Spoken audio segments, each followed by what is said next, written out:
This is Sam Vaughn for Sam Sports Report. Today's date is January 22nd, 2026. This is Sam Vaughn for Sam Sports Report. We'll start with Monday night's action in National Championship. I'm sorry I didn't mention that was my mistake. But the National Championships were in Indiana. It was a great game and many opportunities left for Miami, including when it was a 6-point game. They left the door wide open.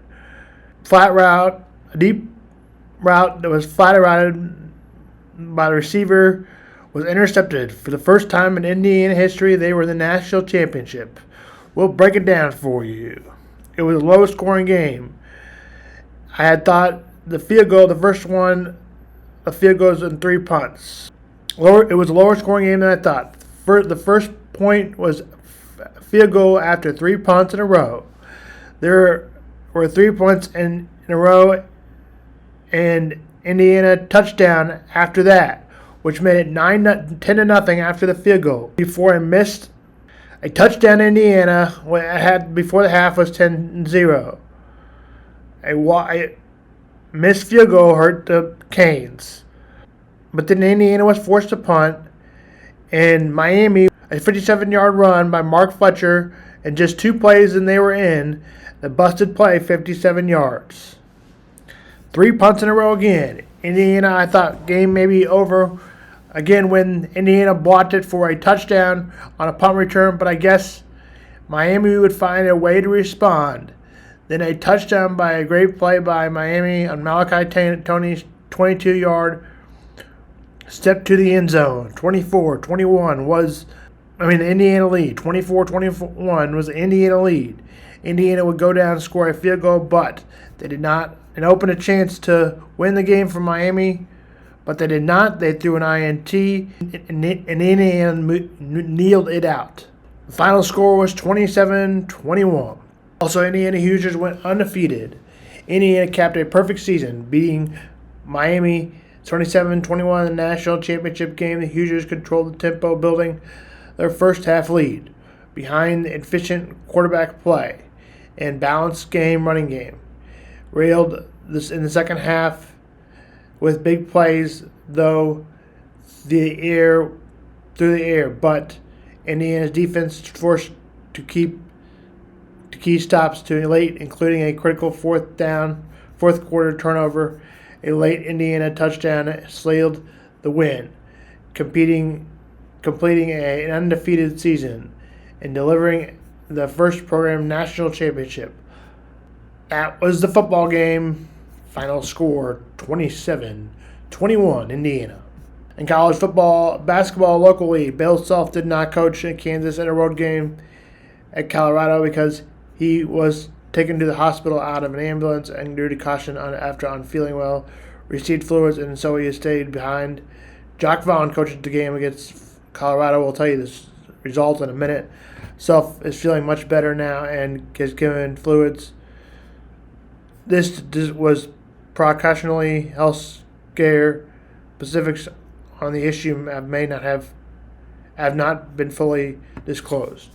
Other Big 12 coaches sent out their farewell. KU wins 75-69. KU pulls it out at KU over Colorado.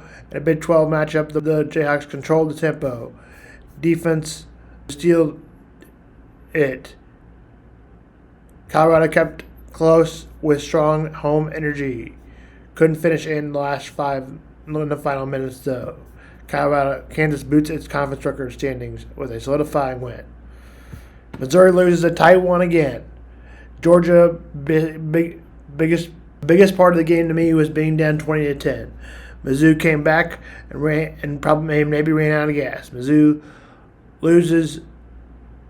Mizzou was ahead 72-71 when Marcus Millender landed a layup underneath his hand and laid it in. Sean Phillips fouled, and that was the difference in the game. I felt like Missouri could have got a better shot at the end, which was a heave from the three-point line pretty far back. That was no good, 74-72. That drops them back further in a critical game. Missouri did Georgia's around 7 or 8 speed. Missouri is out of the tournament right now and not helping their cases. Missouri plays Oklahoma. They grabbed its first victory over Utah, 81-78. P.J. Haggerty had 34. Kansas State hits 2 big free throws to hold on at the end. Kansas State wins its first game. Now, let's hear more about Eric Bieniemy and Chiefs offensive coordinator who won a Super Bowl and brought him back after his success as a Bears running coach. Offensive coordinator Eric Bieniemy got left after a tough loss to the Bengals. At some point, Søren Petro thought it was time. Let's hear more from him. Here are some reactions from 810 Sports Radio. We'll see you tomorrow, Saturday's podcast.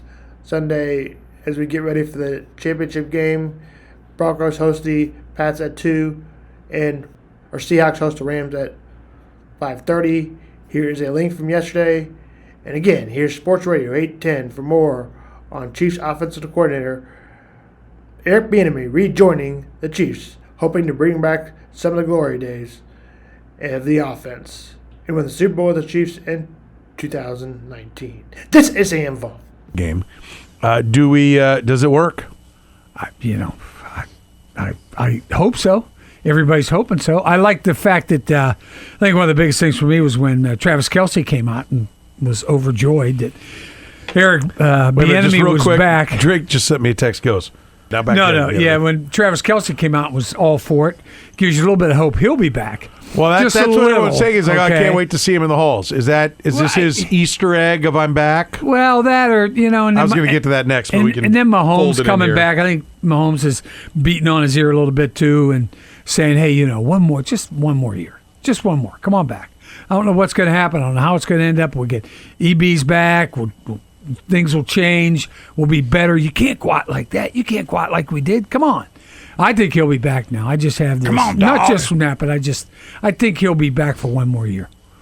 Travis Kelce. So that'll help a little bit. Because then you're thinking, if he goes, who the hell's the tight end? I mean, Noah Gray's fine, but, he ain't the weapon Travis Kelce is. Even when Kelce was in his last year, he wasn't as good as, is he going to have... Noah Gray's not as good as Travis Kelce is. If Kelce comes back, is he going to have 110 catches for 1,340 yards and 12 touchdowns? Maybe. Probably not. No, maybe. Because I will tell you he won't. That's what he had the last year Eric Bieniemy was here. And the reason why I bring that up is because there's a lot of people I think are stepping a little... last time he was here, they were the number one offensive football. Right. Well, 2 things have happened since then. 1, guys have gotten older, including one of their key elements. And 2...